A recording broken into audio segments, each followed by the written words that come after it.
নমস্কার সকলকে, আমার নতুন আরেকটি ভিডিওতে সকলকে স্বাগত। আজকে বানাচ্ছি রেস্টুরেন্ট স্টাইলে চিকেন চাপ। চিকেন চাপটা বানানোর জন্য প্রথমে আগে চাপের মশলা রেডি করে নিলাম।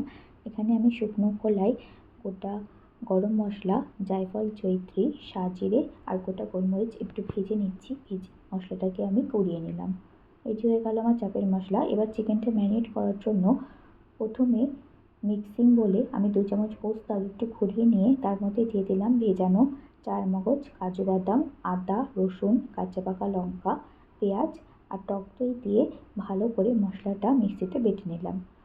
এবার মিশ্রণটাকে একটা বড় পাত্রের মধ্যে নিয়ে তাতে অ্যাড করছি লবণ, হলুদ গুঁড়ো, কাশ্মীরি চিলি পাউডার, চাপের মশলা, চিনি, কেওড়া জল, গোলাপ জল, মিঠা আতর, বাইন্ডিংয়ের জন্য ছাতু আর 2 চামচ সাদা তেল। এবার সমস্ত মশলা একসঙ্গে ভালো করে মিশিয়ে নিয়ে চিকেনগুলোকে দিয়ে ওভারনাইট ম্যারিনেট হতে দেব।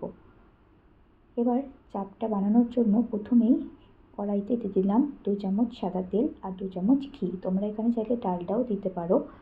এবার আমি চিকেনটাকে একটুখানি ভেজে নিলাম। নিয়ে সম্পূর্ণ চিকেন আর মশলাটা দিয়ে 45 মিনিট ধরে ধিমে আঁচে রান্না করব। দেখো 45 মিনিট পর আমার চিকেন চাপটা একদম রেডি হয়ে গেছে। এবার এতে দিয়ে দিচ্ছি দুধে ভেজানো কেশর, দিয়ে গ্যাসটা বন্ধ করে দিলাম। রেডি হয়ে গেল আমার রেস্টুরেন্ট স্টাইলে চিকেন চাপ। তোমরা অবশ্যই বাড়িতে বানিয়ে আমাকে কমেন্ট সেকশনে জানিও। সবাই ভালো থেকো, সুস্থ থেকো, বাই।